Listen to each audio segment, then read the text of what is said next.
다음에 이제 믿음이 장성한 사람으로 성장했습니다. 근데 그의 육신은 이제 굉장히 늙은이가 되었어요. 오늘 제가 읽어드린 1절에 나오죠. 그래서 만사 형통한 삶으로 이제는 늙음하게 그렇게 변했습니다. 근데 그가 나이만 많아서 늙은 것이 아니고 그동안 수많은 믿음의 시험을 통과했기 때문입니다. 그 아들에 대한 집착이 있잖아요. 특히 아들이 한 명일 때, 외아들일 때 인생을 다 이렇게 소중하게 여기는데 외아들 이삭의 번제 시험 사건으로 그 아들에 대한 집착도 이겨넘었어요.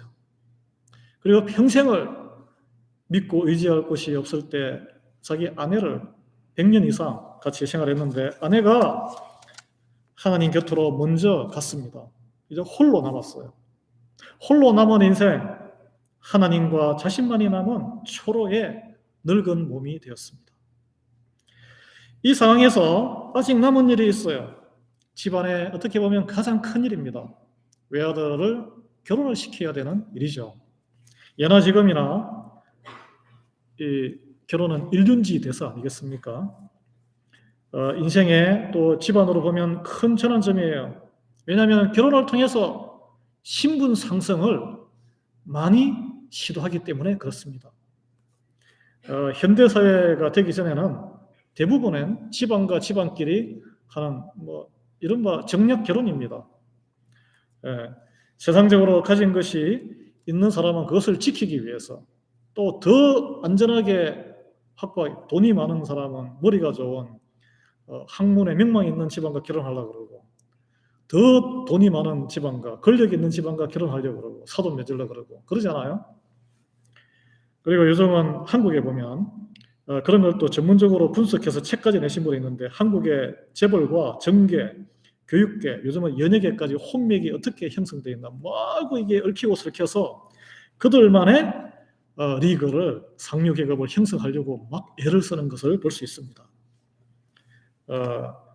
이제 조선이 망하고 이 양반 사회가 다 무너졌잖아요. 그래서 돈으로 인해서 대한민국의 신흥 이 상류 집안이라고 하는 집안들이 생겼는데 권력과 부를 자기들끼리 똘똘 뭉쳐서 대물림하고자 하는 인간의 욕망이 투영된 거예요. 근데 그 잘 사는 사람만 그런 게 아니고 대부분이 그래요. 세상에서. 이제 하나님을 믿는 믿음이 이제 장성한 아브라함은 이 외아들 이삭을 결혼을 시켜야 되는데 나이가 40이 됐는데 어떻게 이걸 처리하느냐. 이 처리하는 과정에 믿음의 사람의 결정 과정이 우리가 살펴볼 수 있습니다.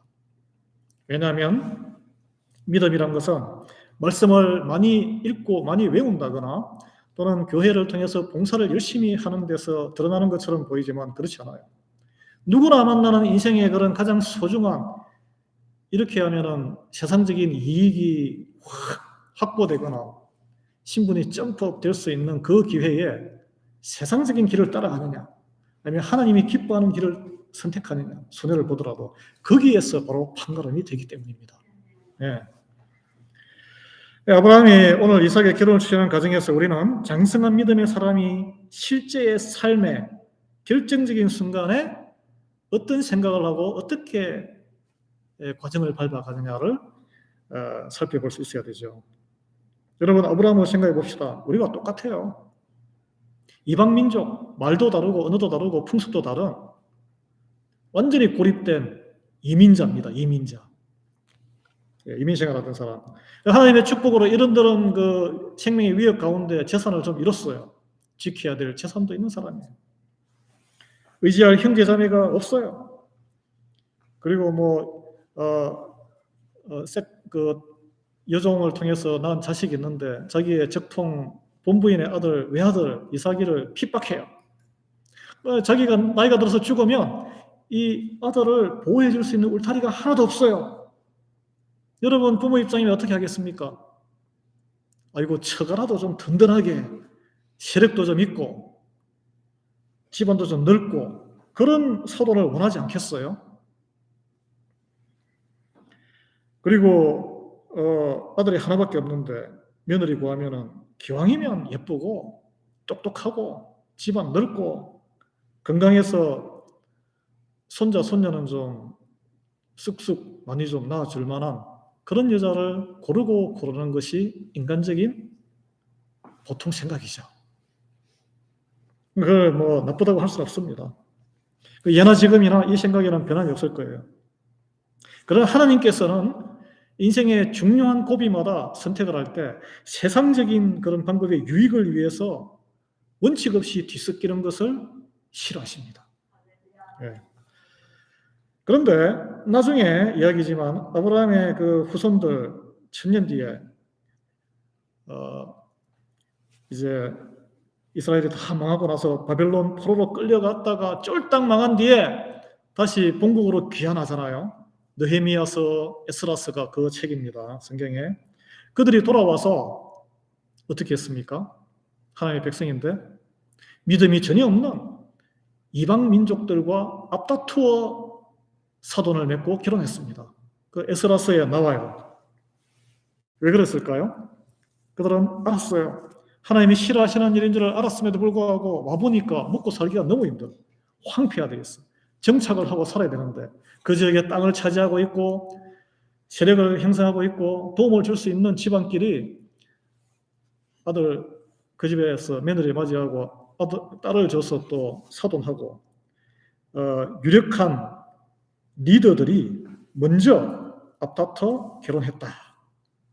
그런 기록이 에스라서에 나와요. 에스라가 이것을 보고 통탄하며 우리가 하나님께 범죄했다고 회개 기도를 하고 결단을 내려서 모두 이혼을 해라. 이혼하는 것은 율법에 어긋나지만 그보다 더 중요한 것은 하나님의 백성의 정체성을 지키는 거기 때문에 그래서 대혼란이 일어났습니다. 결혼한 가정들이 다 찢어지는 큰 혼란이 있었어요. 그런 믿음이 장성한 아브라함 아들 이삭의 결혼을 앞두고 당연히 지역의 유력한 가문과 연대할 수 있는 절호의 기회였습니다. 절호의 기회였어요. 그 지역의 아비멜렉 왕과도 서로 이렇게 협정을 맺을 정도로 세력이 있었기 때문에 왕족과도 결혼할 수 있었을 거예요. 그러나 그는 그런 세상적으로 보이는 안전한 길을 포기했습니다. 거부했어요. 여러분, 오늘날은 결혼하기 전에 당사자의 연애 감정을 중요시하는 시대입니다. 우리 어머니께서도 예수님 영접하셨지만 말년에 그전에는 다시 태어나면 연애를 한번 해보고 싶다. 그런 말씀을 많이 하셨어요. 그게 포원해지셨어요. 왜냐하면 집안끼리 그냥 맞상 보지도 않고 결혼했기 때문에. 근데 이 연애 감정은 솔직히 말해서 대부분 안목의 정욕, 눈으로 보고 나에게 맞기 때문에 육신의 정욕의 바탕을 두고 있는 것입니다. 아브라함은 며느리감을 찾는 데 있어서 외모와 매력, 학력, 이런 육신의 정욕에 의한 판단도 무시하기로 했습니다. 그렇다면 아브라함에게 아들 이삭의 결혼에 있어서 가장 중요한 가치 판단의 기준은 무엇이었을까요? 모든 사람의 이목이 집중되는 그 일륜지대에서 결혼 과정에 있어서 자기 또 식솔들 그 많은 수백 명의 그 하인들과 종들도 다 보고 있는 거예요. 하나님의 언약의 말씀을 어떻게 이루는데 순종하는 과정을 밟을 것인가? 이것이 바로 포인트였던 거예요. 장성한 믿음의 사람이 내리는 먼저 생각하는 포인트입니다. 아브라함이 먼저 결정한 것은 아들의 배우자가 하나님을 믿지 않는 이방인들이 되어서는 안 된다는 거예요. 그래서 그러면은 후보지가 확 줄어듭니다. 하나님의 뜻이 이루어지는 믿음의 집안을 지키려면 하나님이 역사하실 바탕이 되는 여인이 며느리로 들어와야 된다는 거예요. 여러분, 자녀를 결혼시킬 때 무엇을 고려하셨습니까? 어떤 가치를 가장 중요하게 생각하셨습니까? 오늘날은 자녀가 부모의 뜻대로 안 돼요. 자기들 미국은 특히 알아서 결혼하기 때문에, 알아서 배우자를 찾고 하기 때문에. 그래서 본인의 의사를 가장 중요하게 생각하고 양보하는 것 같습니다. 그렇지만 부모로서 우리는 근면은 할 수 있어요. 선한 영향력을 행사할 수는 있습니다. 강요는 못해요. 강요하면 절대 안 됩니다. 뭐든지. 여러분, 우리는 기도할 수 있습니다. 믿음이 있는 배우자를 달라고 기도한 적이 있습니까? 기도하십니까? 자녀와 손자녀들을 위해서. 일륜지 대사 결혼에 있어서 가장 중요한 가치는 재력, 명성, 미모, 학벌, 직업, 사회적인 평판, 또 그 결혼으로 인해서 우리 집안이 조금 더 업그레이드 되는 것, 또는 당사자의 따끈한 그 연애 감정, 그게 아니라 과연 결혼 이후에 롱텀 수십 년 동안 손자녀도 놓고 믿음의 반석 위에 가정이 바로 설 수 있느냐 없느냐를 보고 아브라함은 결정을 했다는 거예요. 믿음이 장성한 사람이 내리는 이게 굉장히 오늘날 21세기에 비현실적이고 캐무은 것처럼 보이지만 믿음의 사람의 결정입니다. 어릴 때부터 이제 부모님이 그런 생각을 하고 있으면 자녀들이 영향을 받아요.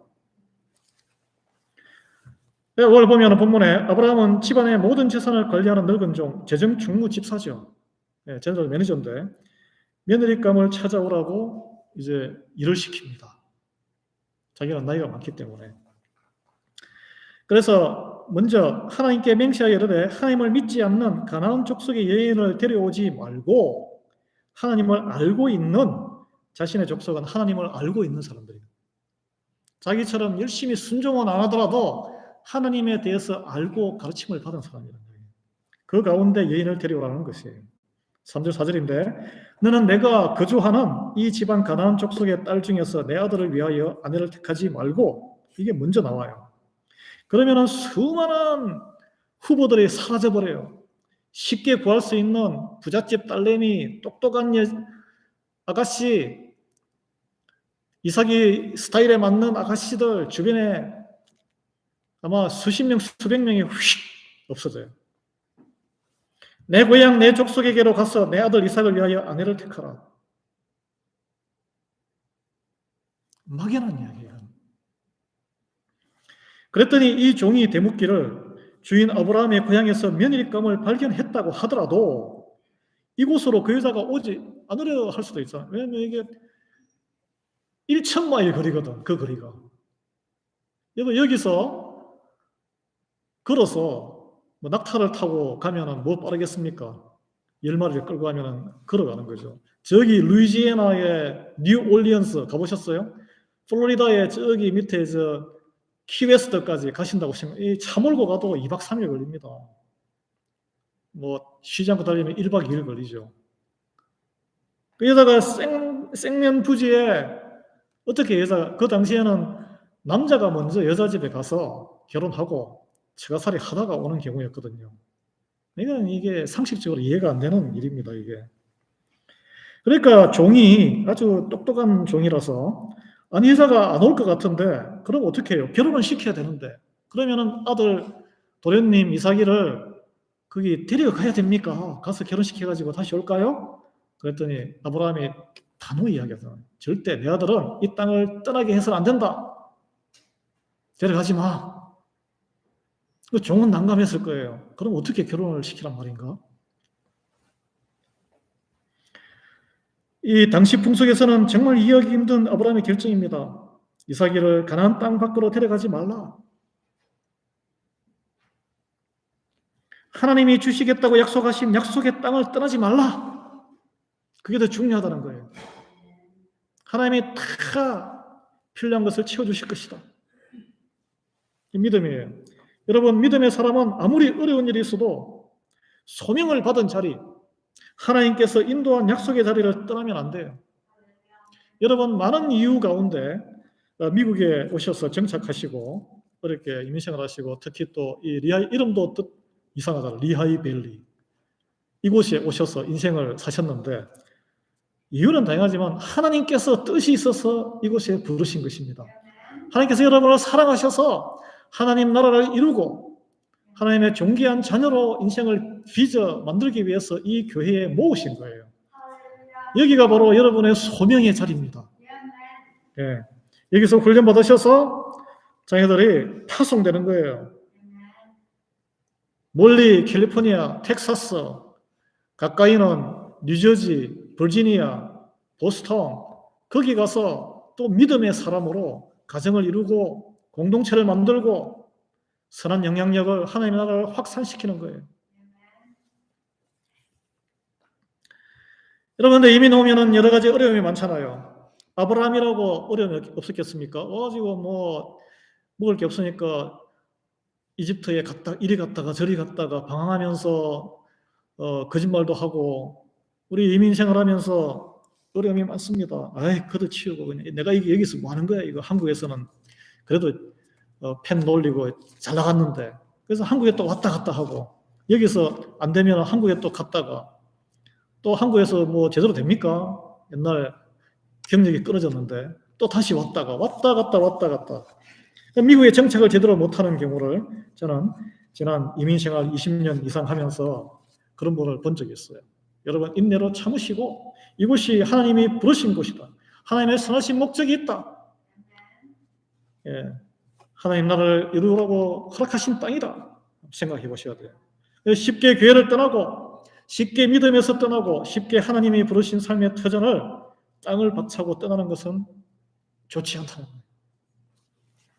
믿음의 성장과 인내를 이룰 수 있는 기회를 스스로 박차는 것입니다.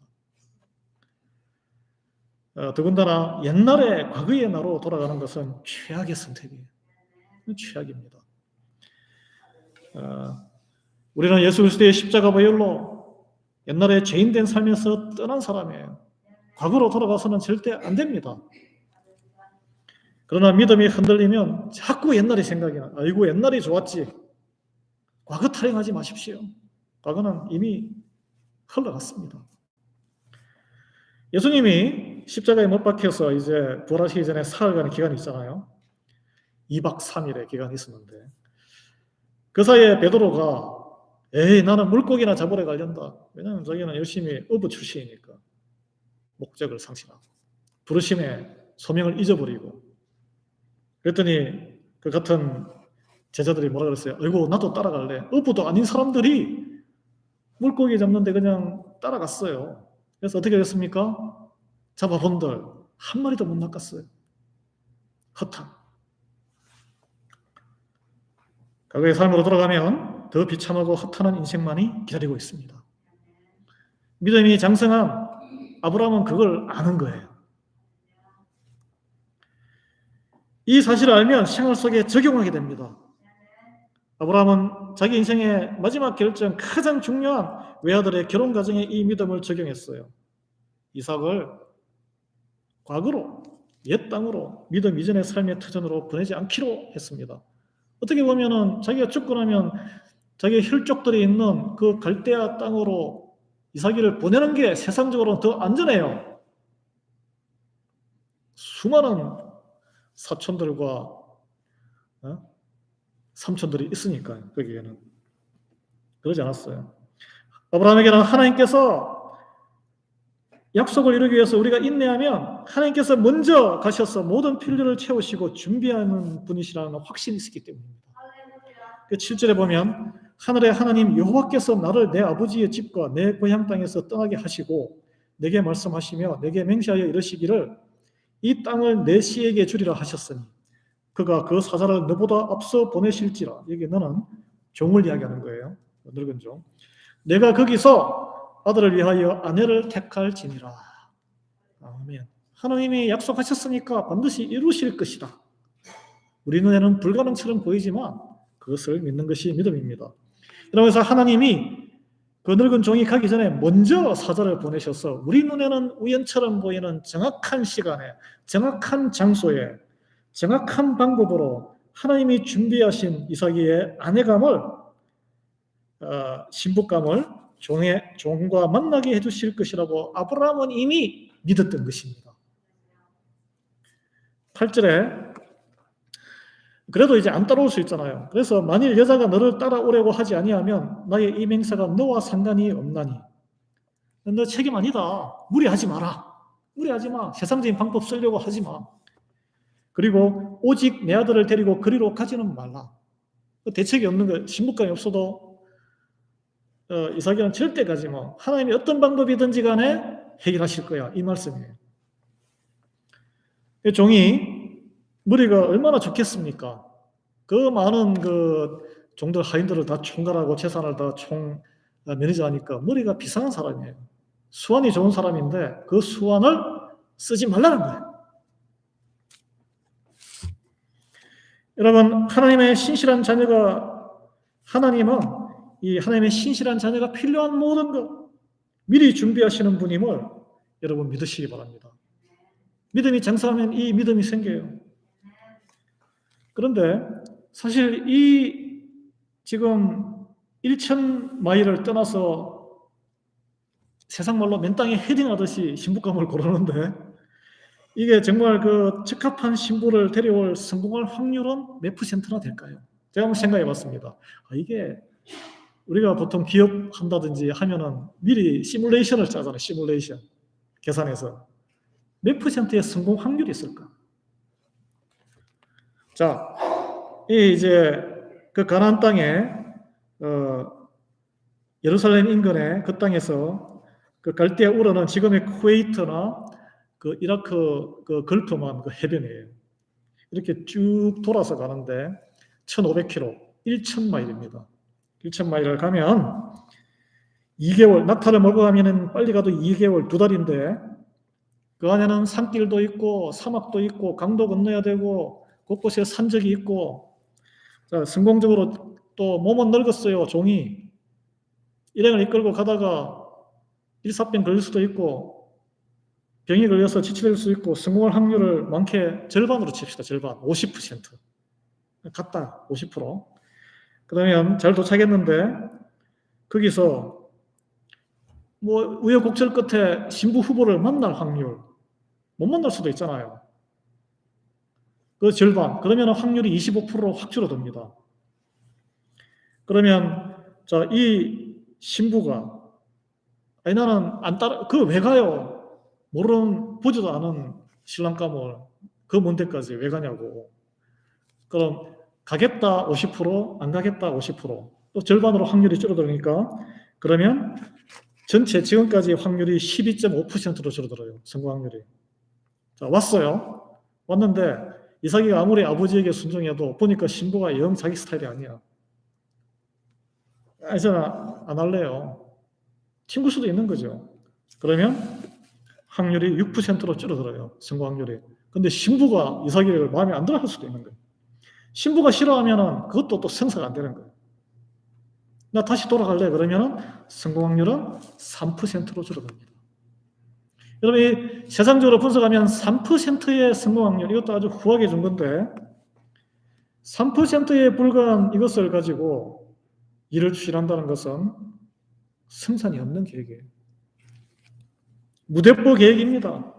그러나 아브라함은 세상의 모든 이해관계를 초월해서 하나님의 계획과 뜻에 따라 행하는 모든 결정, 하나님이 먼저 가셔서 가장 좋고 선한 것으로 모든 준비를 하고 있다고 믿은 거예요. 세상적으로는 3%의 성공 확률밖에 없지만 하나님의 뜻 가운데 행하기 때문에 아무런 연기처럼 뿌옇게 아무것도 안 보이지만 100%의 확신을 가지고 추진한 것입니다. 이게 믿는 사람들의 인생 믿음의 길이고 교회가 사역을 하는 방법이에요. 그래서 이 아브라함의 믿음이 오늘 모든 일을 위임받은 늙은 종에게도 함께 했습니다. 여러분, 장성한 믿음은 전념력이 있습니다. 어떤 믿음 신실한 분 옆에 있으면 자기의 믿음도 같이 영향을 받아요. 그래서 여러분 옆에서 불평하고 한탄하는 그런 사람을 가까이 하기보다는 믿음이 좋은 사람 교제하십시오. 믿음이 떨릴 때는 믿음이 좋은 분 옆에서 같이 교제하시고 영향을 받으시기 바랍니다. 그런 영향을 끼칠 수 있는 여러분이 되기를 예수의 이름으로 축원합니다. 성경 12절 14절에는 그래서 여행길에 나선 늙은 종도 막막했을 거 아니에요. 하나님한테 기도했어요. 이게 12절 14절이 기도문입니다. 늙은 종이 기도한 거예요. 어떻게 기도했습니까?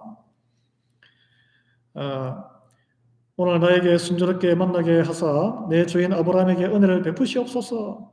이제 긴 여행길을 해서 그 고향의 땅에 나홀은 아브라함의 동생입니다.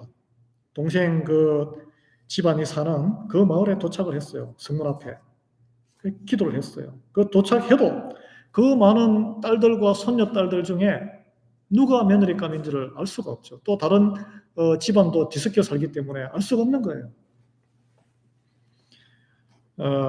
그래서 성중의 딸들이, 여자들이 물을 기르러 나오면 이제 물 깃고 하는 것은 여자들이 하는 일이니까 그 당시에 나그네인 자기가 마실 물을 달라고 요구하면 요구하지 않아도 자원해서 긴 여행에 지친 낙타들에게도 물을 주겠다고 선의를 베푸는 여인이 있으면 이삭의 신부감이라고 알겠습니다라고 하나님께 아뢰는 기도를 했다는 거예요. 여러분, 이 종의 기도에는 깊은 의미가 있습니다. 나그네를 환대하는 품성을 가진 여인, 부탁한 사람뿐 아니라 그에 딸린 짐승들의 필요까지 살피고 배려하는 적극적인 사랑의 품성, 그리고 부지런함과 튼튼한 체력까지 테스트할 수 있는 것이에요. 물동이에 옛날에 이게 짊어지고 다니는 것 같은데 물을 떠서 걸어서 성박해 있는, 옛날에는 우물이 이렇게 그냥 우리처럼 바가지로 푸는 게 아니고 계단을 타고 한참 내려가서, 이게 고된 일이에요. 고된 일. 내려가서 떠서, 거기가 건조한 지역이기 때문에 또 한참 올라가요. 이 중노동입니다. 그 물동이에 떠서 이렇게 자기 갈 길이 바쁜데 물을 좀 달라고 하면은 나그네 부탁이 사실 귀찮은 부탁이에요. 언제 봤다고. 예. 또 낯선 사람이라서 위험할 수도 있고 경계하며 모른 채 할 수 있지 않겠습니까? 여러 가지 반응이 나올 수 있겠죠. 저 바쁩니다. 그냥 내려가셔서 직접 뜯으세요. 노인한테. 그렇게 이야기할 수도 있는 거죠. 아니, 당신 손발이 있는데 왜 나한테 그걸 시키냐. 나 바빠서 지금 바로 가야 된다. 또는 조금 호의를 베풀어서 이 물뜨는 바가지를 건네서 직접 내려가서 뜯으시라고 그렇게 할 수도 있고, 또는 나이가 드신 것을, 연세 드신 걸 보고 직접 바가지 한 바가지 떠주고 바로 급하게 양동이를 물동이를 쥐고 바로 떠날 수 있습니다. 뭐 자기가 목마르다고 했으니까 목은 축이고 가는 거죠. 그것만 해도 호의입니다. 그런데 내가 목이 마르니 물을 좀 달라고 하는 말에 딱 보니까 낙타가 10마리 들어가는데 10마리의 낙타도 같이 지쳐 있는 걸 보고 적극적으로 내가 당신의 낙타에게도 마시게 물을 주겠습니다. 이 놀라운 반응이에요. 이 반응은. 예. 평상시에 남의 사정을 긴밀하게 아쉬운 것을 살피는 훈련이 몸에 배어있지 않으면 불가능한 반응입니다. 저는 이게 그리스도의 품성이라고 생각해요. 그리스도인의 품성. 우리가 닮아가야 될 품성이라고 봅니다. 10마리 낙타물을 다 주려면 도대체 몇 번씩 우물 아래로 물동이를 메고 오르락 내리락 해야 됐을까요? 최소한 10번이 10번. 낙타가 덩치가 크기 때문에 물을 많이 마시지 않겠어요? 근데 오늘 성경 본문에 보면 늙은 종이 이 기도를 마치기도 전에 리브가가 물동이를 어깨에 메고 우물에 나타났는데, 그 리브가는 아브라함의 동생 나홀의 아들이 8명이에요. 8명 중에 제일 막내가 버두엘입니다. 버두엘의 딸이었다라고 성경은 밝히고 있습니다. 이삭 신랑감과는 오촌 조카딸이에요. 하나님께서는 늙은 종이 기도하기 전에 이미 리브가를 우물가로 보내신 거예요. 늙은 종이 우물가로 거의 다 왔을 때에 리브가도 집을 떠나서 우물가로 향하고 있었던 것입니다. 이 기가 막힌 시간의 타이밍. 여러분, 이 생각은 이삭이를 번제단에 올려서 이렇게 딱 죽이려 하는데 하나님께서는 그 반대편에서 그 영어는 고트 염소라고 그러는데 양을 올려서 그 시간에 딱 맞추어서 준비를 하신 분. 이것이 우연입니까? 필연입니까? 우리 사람들은 이런 행운이 이런 우연이 이렇게 이야기를 하죠. 그렇지만 믿는 사람들은 이런 우연도 필연도 아닌 하나님의 섭리요, 하나님의 준비하심이요, 하나님의 보호하심이요, 하나님의 역사라고 합니다. 예. 그래서 이 처녀가 늙은 종의 눈에 들어왔고 마음에 확 들어왔어요. 이런 마음을 주는 것도 하나님이세요. 그래서 우물에 내려가서 물동이에 물을 채워 올라오는 그녀에게 종이 달려가서 하나님께 기도했던 그대로 물을 마시게 달라고 했습니다. 그래서 이제 가정이 이제 형성이 되는데, 그 리브가가 즉각 호의를 베풀고 반응했고, 물동이의 물을 충분히 마시게 한 뒤에 19절에 보면 당신의 낙타를 위하여서도 물을 길어 그것들로 배불리 마시게 하리이다. 요구하지 않은 선의를 적극적으로 베푸는 것.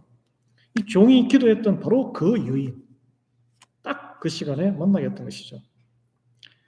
그런데 여기에 이 여인, 이 리브가의 태도를 보십시오. 오늘 여기에 성경에 보면 급히 뛰어가서 굉장히 적극적으로 하는 것을 볼 수 있어요. 급히 달려가서 열심을 다해서 섬겼다는 거예요.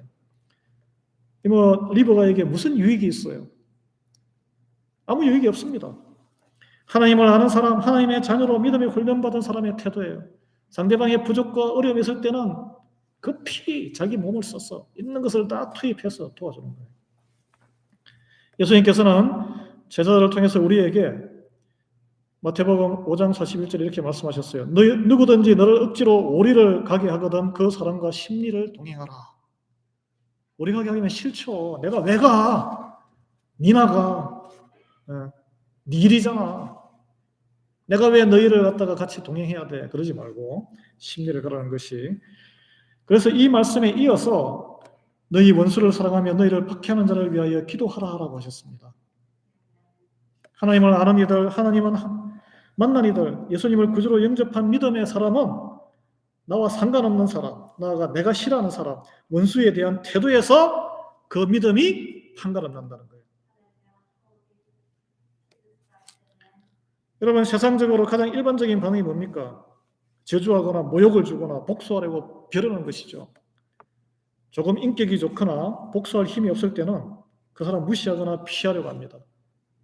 그리고 표면적으로 믿음이 좋으면 능력을 달라고, 이 정의롭지 못하고 불합리한 이것을 내 힘으로 해결할 수 있는 능력을 주시옵소서 하나님, 이렇게 기도하면 그건 기도가 아니에요. 그러나 하나님을 믿는 믿음의 사람은 그 원수를 품고 용서하게 돼요. 나아가서 그 원수의 형편을 살펴서 사랑으로 보살피게 되는 데까지 나아간다는 거예요. 이게 자기에게는 손해보는 일입니다. 리브가가 오늘 급히 달려가서 물동이로 물을 퍼나르며 10마리의 낙타에게까지 물을 충분히 주는 것. 이 늙은 종이 묵묵히 지켜보고 다 감탄하는 거예요. 리브가를 칭찬하는 게 아니고 하나님이 놀라운 하나님이구나. 네? 아브라함이 순종을 했더니 그 순종하는 길에 하나님께서 평탄한 길을 열어놓으시나, 하나님은 놀라우신 신실하신 분이구나. 그 종이 감탄하는 것이 오늘 본문의 거의 마지막 부분입니다. 26절 17절인데 이에 그 사람이 머리를 숙여 여호와께 경배하고 이르되 나의 주인 아브라함의 하나님 여호와를 찬송하나이다. 아마 이 종이 여기서 진정으로 하나님을 깊게 믿게 되었을 거예요. 나의 주인에게 주의 사랑과 성실을 그치지 아니하였사오니 여호와께서 길에서 나를 인도하사 내 주인의 동생 집에 이르게 하셨나이다 하니라. 아마 이 종은, 늙은 종은 이제 앞으로 간증거리가 생겼어요. 간증거리. 가는 데마다 이 사실을 이야기하고 하나님, 이런 하나님을 믿어야 돼 하지 않았겠습니까? 여러분, 믿음이 없으면 성공 확률은 3%에 불과합니다. 믿음의 눈으로 보면 100% 성공이 있는 거예요. 저와 여러분 모두 아브라함과 같이 장성한 믿음의 눈을 떠서 불가능해 보이는 우리 현실 앞에서 하나님의 약속의 말씀에 의지하시기 바랍니다. 그 말씀으로 우리의 결정을 하시고 계획하고 몸을 움직일 때에 하나님이 먼저 가셔서 평탄한 여정을 이끌어주시는 분임을 믿으시기 바랍니다. 기도하겠습니다. 하나님 감사합니다. 우리가 세상적으로 볼 때는 정말 앞이 캄캄하고 어떻게 해야 될지 모를 때가 있어요. 그래서 세상에 흔들리고 세상적인 결정으로 따라가다가 또 낭패를 보는 하나님을 믿는 자녀를 그냥 놔두지 않으시기 때문에 이런저런 실패를 경험할 때가 있습니다. 그럴 때 눈을 들어 하나님의 약속의 말씀을 바라보며 믿음을 갖게 해 주시옵소서. 우리가 믿음으로 하나님의 뜻을 이루는 방향으로 우리의 결정과 행동을 나아갈 때 하나님께서 먼저 가셔서 사자를 보내셔서 다 정해진 때에 하나님의 방법으로 가장 좋은 것으로 이루어 주시는 분임을 믿게 하옵소서. 우리가 그렇게 행하게 하옵소서. 예수 그리스도의 이름으로 기도합니다. 아멘. 우리 찬송